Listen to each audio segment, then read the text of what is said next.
Take me into your loving arms. Kiss me under the light of 1,000 stars. Place your head on my beating heart. I'm thinking out loud. Maybe we found love right where we are.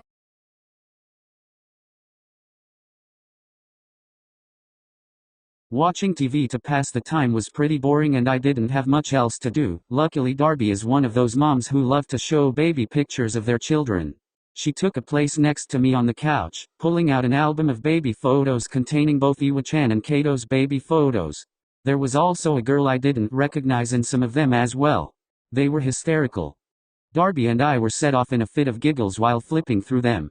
The photo of baby Iwa-chan, mouth full of bread and bulging eyes, unearthed some of my buried emotion. I found myself getting excited for every new picture Darby pulled out. Seeing Iwa-chan and Kaito happy as kids reminded me of my own childhood, and it brought a smile to my face. Sometime after Darby finished showing me the images, I went back to watching movies on some channel. It felt odd hanging out around this house without Kaito or Iwa-chan around. I patiently awaited their return while watching a bunch of crappy movies. Just as the movie was about to end, Kaito came bursting through the front door. "Oi Kaya." He beamed, coming over to me. "How are you feeling?" "I'm all right, just a little bored." "Wait here, I have a cool idea," he ordered before running up the stairs and off to his room. I watched, curiously. The front door opened up once again, this time Iwa-chan being the person entering. We both smiled at each other for a moment before saying anything. "You feeling okay?" he asked, shutting the door and walking over to me. "Yeah, just a little bored," I replied, wearing a half smile. "That's good," he said with relief. "I'm glad," he added, taking a seat next to me on the couch. "Not glad that you're bored, glad that you're okay," he clarified, but I already knew what he meant, so I just chuckled. It felt a little strange having confessed my feelings to him, yet he continues feeling so comfortable around me. This was not at all how I imagined it going. Kaito came running down the stairs holding something in his hand. "You're going to play me?" he demanded, setting down what looked like a video game console. "I'm not too familiar with these things, as you can tell." Kaito dropped the controller in my lap before taking a seat on the opposite side of the couch as Iwa-chan, sandwiching me between the two of them. It made me very happy. Despite everything that's happened, it felt like they were actual friends. "Oh, you boys are back." Darby's voice rang behind us. We all looked over the edge of the couch to see Darby standing there wearing a smile. "Hey Mom," Kaito said before turning his attention back to the game. I guess they still aren't completely over the rut that's been left. That or Kaito just really likes games. "Yeah, we got back a little while ago. There's food in the fridge if you boys want anything," she told them before walking off into the next room. "Come on Ruru, choose a car." Kaito rushed, grabbing my attention. "So we're playing a racing game then?" "Oh, sorry." It took me a while to figure out the controls, but that didn't really matter since Kaito still clobbered me in every race. Iwa-chan cheered for me every match despite knowing I would always lose, and when I did good he praised my skill. Having the two of them here like this was great. I was having a lot of fun. Iwa-chan wrapped an arm around my neck and scooted closer to me, my head resting on the side of his shoulder. It became more of a challenge to focus on the game, being wrapped in the warmth of Iwa-chan. I was beginning to feel that maybe he actually liked me? Though I don't want to get too far ahead of myself. I don't want to end up being rejected after getting the wrong idea. I don't know how I would handle that, plus I'm satisfied with the way things are now. Darby was kind enough to let me stay here, and Iwa-chan is making a great effort to make up for what he did to me. So far things are working out well. The sound of the door opening caught my attention once again. This time it was Thomas returning from a meeting. "What's going on here?" Thomas asked with a curious chuckle. "Hanging out," Kaito uttered over the side of the couch. "Well, this is certainly a surprise. It's been forever since you boys have been in the living room like this." "Oh, welcome home, sweetie," Darby greeted, coming from the other room before laying a kiss on Thomas' cheek. "Dude, you really should pay more attention to the game," Kaito heckled, noticing my straying eyes. I broke a smile listening to Kato's bantering. Darby and Thomas were talking in the kitchen while Kaito and I played games. I offered Iwa-chan the controller, but he said he preferred watching. This setting was very comfortable. Sitting on the couch playing video games on a rainy day with adults talking in the kitchen. It felt like I was part of a family. After our long gaming session, Iwa-chan and I returned to his room. I didn't know what to say or do, so I ended up standing around awkwardly while Iwa-chan was on his computer. So how was school? I asked, hoping to break the silence. Quite eventful actually. Iwa-chan chuckled, turning to face me in his seat. You remember Shokai, right? Well, today he brought this huge monitor into the cafeteria and played camera footage exposing Elaine to everyone.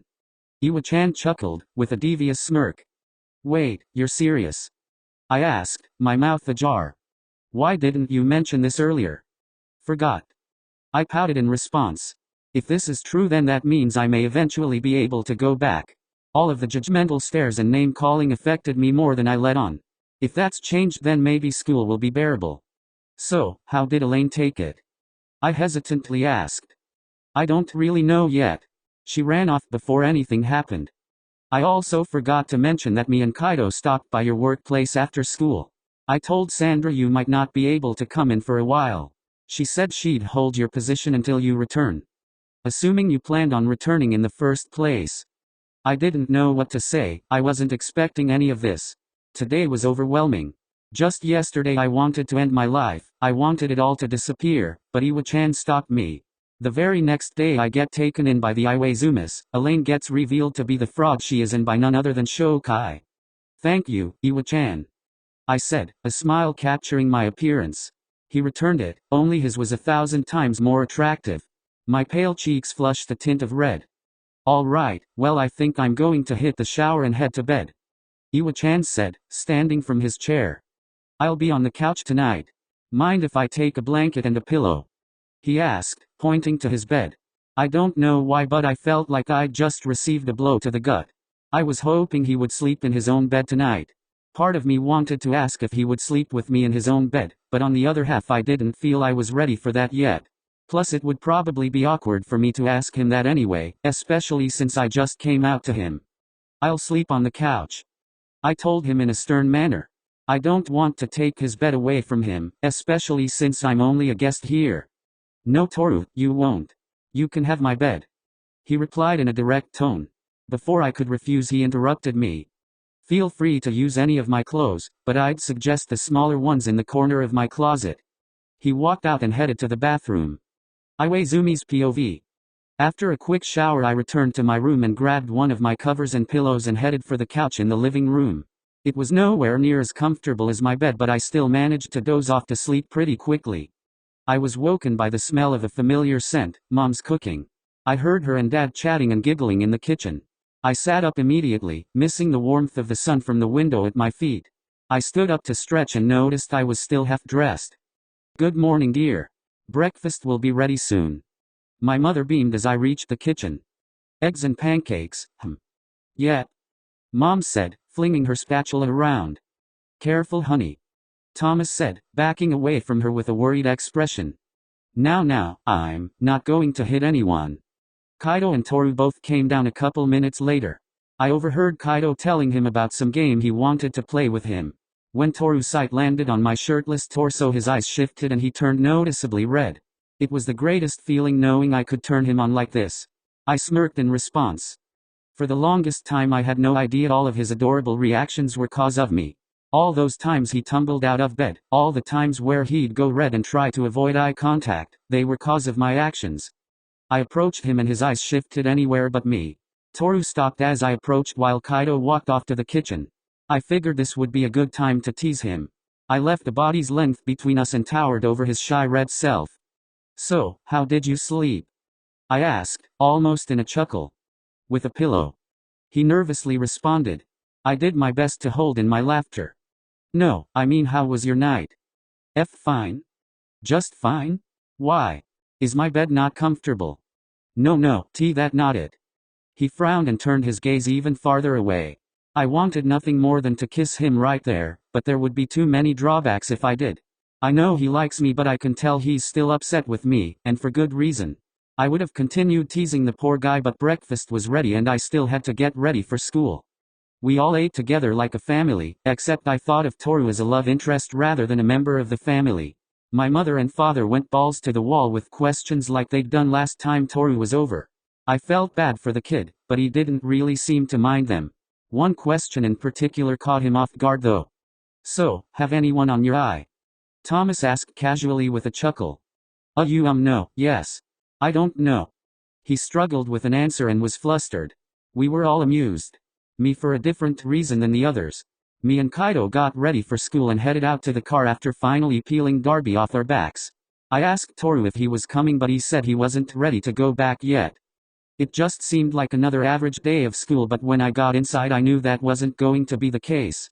Across the hall a crowd formed, and in the center I was just barely able to make out what looked to be Elaine and Suna?